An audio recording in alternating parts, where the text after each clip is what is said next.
تزکیہ بھی محمد رسول اللہ نے قرآن کے ذریعے کیا ہے۔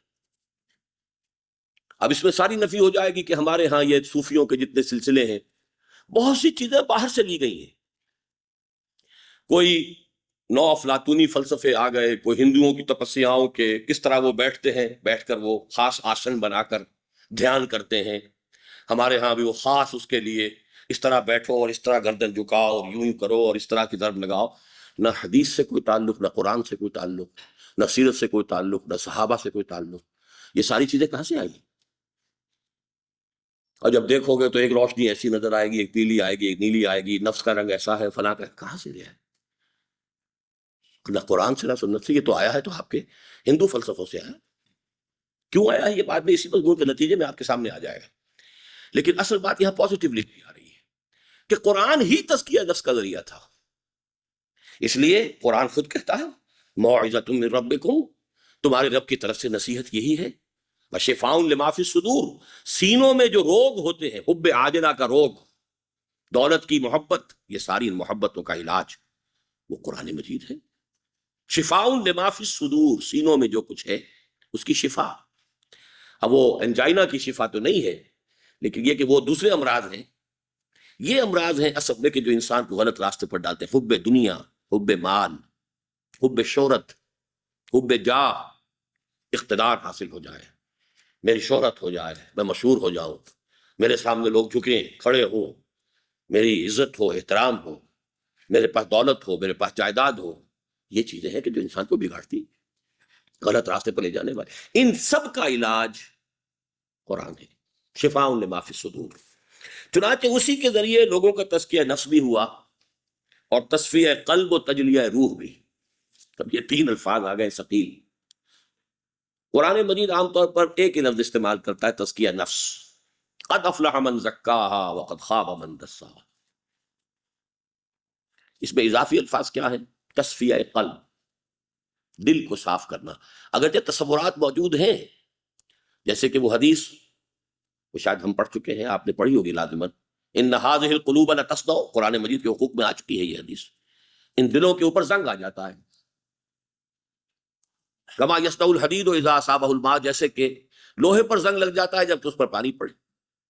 تو پوچھا حضور سے لوگوں نے کہ فما جلاؤہا یا رسول اللہ، ہماری تلواروں کو زنگ لگتا ہے، ہم سیکل کرتے ہیں، پالش کرتے ہیں، پھر چمک اٹھتی ہے، تو اگر دلوں پر بھی زنگ آتا ہے تو بتائیے، فرمائیے کہ اس کی جلا کیا ہے؟ اب اس کا جو جواب دیا، کثرت و ذکر الموت و تلاوت القرآن، دو چیزوں کی کثرت کرو، موت کو کثرت سے یاد رکھو، یعنی یہ مغالطے میں نہ کہیں مبتلا ہو جانا یہاں ہمیشہ رہنا ہے۔ اگرچہ آپ کسی سے پوچھیں گے تو کوئی نہیں کہے گا کہ مجھے یہاں ہمیشہ رہنا ہے، لیکن خود آپ اپنے ذہن میں جھانکیں گے، سب سے زیادہ ہم چیز کو، جس چیز کے تصور کو اپنے ذہن سے دور رکھتے ہیں وہ موت ہے۔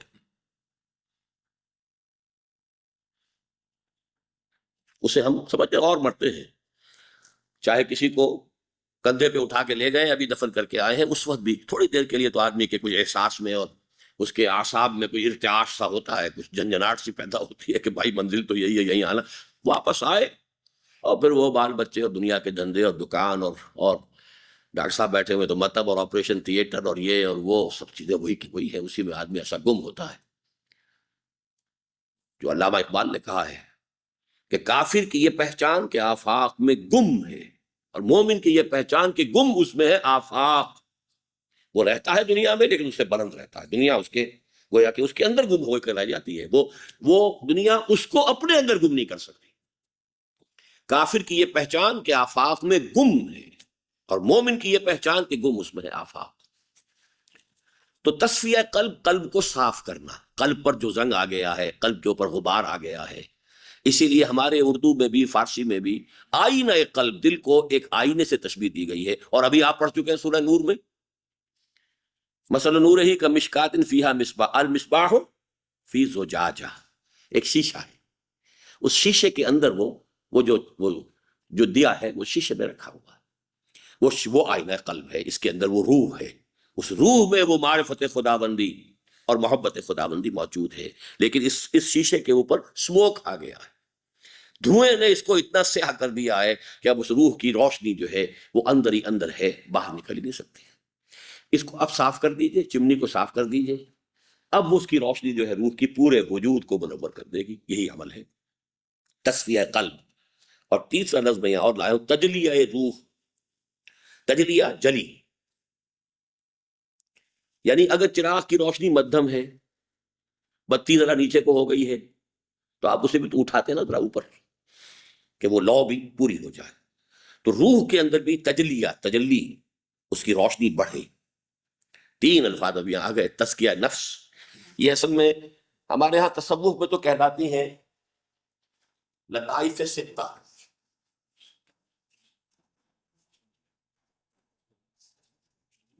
میں ان کا قائل نہیں ہوں، میں لطائف ثلاثہ کا قائل.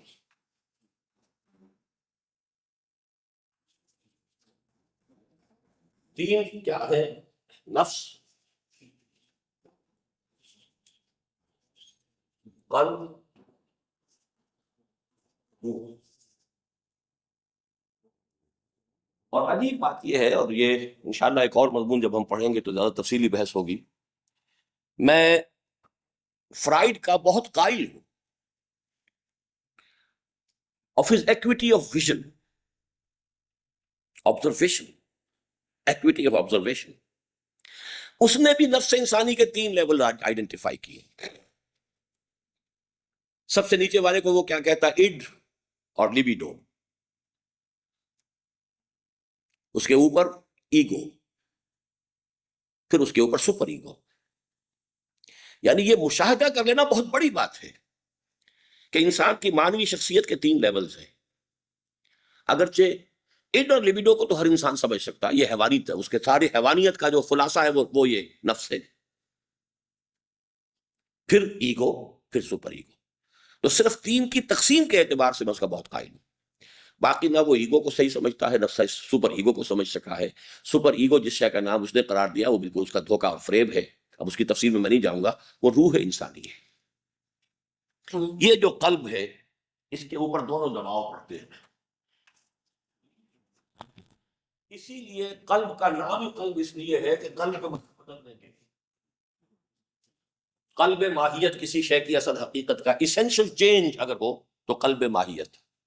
اور دل بیچاری وہ شے ہے ہمارے جسم کا وہ عضو ہے جسے کسی کل چین نہیں ہے. یہ یا سکڑ رہا ہے یا جو ہے سکڑ رہا ہے پھیل رہا ہے، سکڑ رہا ہے پھیل رہا ہے، سکڑ.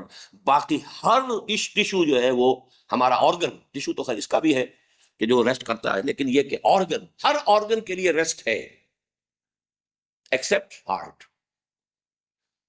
اور یہ ایک حالت میں رہتا ہی نہیں. ابھی وہ پھیل رہا ہے، پھر سکڑ رہا ہے، پھر پھیل رہا ہے، پھر سکڑ رہا ہے. قلب کو کہتے اس لیے قلب ہے.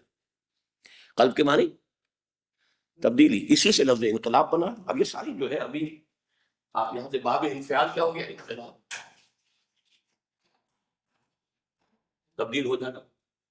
قلب پر ایک طرف تو دباؤ آ رہا ہے نفس کا، ایک طرف آ رہا ہے روح کا. کبھی ہمارا قلب کیا ہے؟ کبھی نیکی کبھی بدی، اکثر و بیشتر. کبھی دل کا رجحان ادھر ہو گیا، نفس نے قابو کر لیا تو ہم بدی کی طرف راغب ہو گئے. کبھی ہوش آیا، روح نے کچھ کھینچا اپنی طرف تو کسی نیکی کی طرف راغب ہو گئے. نفس سے مطمئنہ وہ ہوتا ہے کہ جو نفس کے اوپر تو پوری طرح قابو کر لے اور پوری طرف جو روح کی طرف ہو جائے. یا ایتھا النفس المطمئنہ ارجعی الی ربک راضیۃ مرضیہ. اے نفس مطمئنہ، یہ سب سے اونچا مقام ہے. اسٹیبلٹی کہ قلب کلیتاً متوجہ ہے روح کی طرف، روح کے انوار سے منور ہو کر پورے وجود کو اس نے اپنے قابو میں لیا، گورن کر. The animal existence is controlled by that super ego now, and that is root. یہ ہارٹ ہی ہے، اسی سے منسلک ہے روح. دیکھیے ہر شے کی ایک حقیقت ہے. ہمارے پورے وجود میں جان ہے، کہاں ہے کچھ پتہ نہیں. اس لیے یوں سمجھ لیجئے کہ قلب ہی میں روح ہے، روح کا مسکن قلب ہے.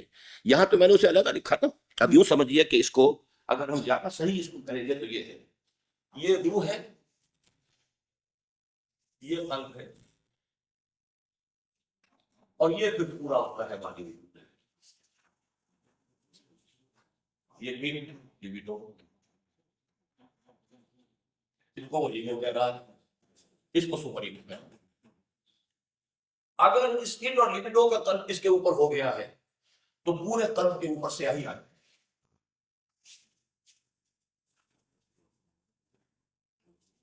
روح کے انوار اندر بند ہو گئے۔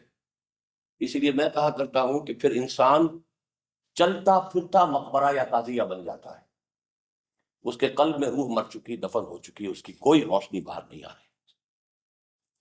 حضور نے اس کو بڑی پیاری انداز میں بتایا ہے کہ انسان جب گناہ کرتا ہے تو اس کے دل پر ایک داغ پڑ جاتا ہے، سیاہ دبا، توبہ کرتا ہے تو صاف ہو جاتا ہے۔ لیکن فرض کیجئے گناہ گناہ پھر گناہ پھر گناہ پھر گناہ، دبے پڑھتے پڑھتے وہ دل یوں بند ہو جاتا ہے، یوں آپ نے مٹھی بند کی، دل اس طرح بند ہو۔ اب یہ قبر ہے جس میں روح دفن ہو گئی، تو تم انہیں زندہ سمجھتے ہو، زندہ نہیں ہے۔ اے نبی آپ سمجھتے یہ زندہ ہے جن سے آپ باتیں کر رہے ہیں؟ نہیں، زندہ نہیں ہے۔ آپ سمجھتے یہ سنتے؟ نہیں سنتے، یہ صرف حیوانی طور پر سننا سن رہے ہیں، دل تو مر چکا ہے ان کا۔ مجھے یہ ڈر ہے دل تو نہ مر جائے کہ زندگانی عبارت ہے تیرے جینے سے۔ بڑا پیارا شعر ہے۔ ایک ہمارا مادی وجود ہے، حیوانی وجود ہے، زندہ چل رہے ہیں، پھر رہے ہیں، انسان ہیں، گھوڑے کی طرح دوڑ رہے ہیں، بھاگ رہے ہیں۔ مجھے یہ ڈر ہے دل زندہ تو نہ مر جائے کہ زندگانی عبارت ہے تیرے جینے سے۔ اگر قلب ہے، چنانچہ سورہ قاف میں الفاظ ہے لمن کان لہو قلب، جس کا دل ہے۔ ویسے تو دل سب کا ہے، ابو جہل کا بھی دل تھا، پمپ تو کرنے کے لیے موجود تھا اس کے دل میں، یہ اس کے جسم کے اندر خون کو پمپ کرنے والا، اس کے اندر کی حقیقت مر چکی تھی۔ تو اب اگر یہ اوپر سیاہی آ گئی ہے تو اب یہ پورا انسان جو ہے یہ گویا کہ اب حیوان بن گیا۔ لیکن اگر یہ صاف ہو گیا ہے تو روح کی روشنی جو ہے وہ پورے وجود کو منور کر رہی ہے۔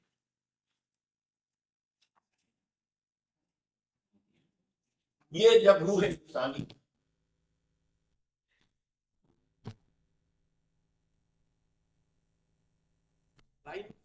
محمد، اسی لیے ہم کہہ سکتے ہیں کہ آپ نور مجسم تھے، اس اعتبار سے کہ آپ کے وجود کے اوپر آپ کے روحانی انوار یا روح کی نور کا اتنا غلبہ تھا۔ It had penetrated each and every cell of his existence۔ اس معنی میں روح مجسم ہے، کہے کوئی حل نہیں، نور مجسم۔ ہمارا حال یہ کہ کبھی ادھر کبھی ادھر، دو قدم ادھر تو ایک قدم ادھر۔ اس حوالے سے پھر ہماری چیزیں جو ہے، تو تین لفظ ہم نے پڑھے ابھی۔ اسی کے ذریعے سے لوگوں کا تزکیہ نفس بھی ہوا اور تصفیہ قلب اور تجلیہ روح بھی۔ اب دیکھیے کچھ الفاظ آ رہے ہیں قرآن مجید کے، گویا انذار ہو یا تبشیر، یہ الفاظ ہم پڑھ چکے ہیں۔ انذار خبردار کرنا، تبشیر بشارت دینا، تبلیغ ہو یا تذکیر، یہ الفاظ بھی ہم پڑھ چکے ہیں۔ ذکر، تذکر، تذکیر یاد دہانی کرانا، تبلیغ قرآن پہنچا دینا، موعظت ہو یا نصیحت، تعلیم ہو یا تربیت، تزکیہ ہو یا تصفیہ، تجلیہ ہو یا تنویر، تنویر بھی نور سے بنے گا، باب تفعیل، منور کرنا۔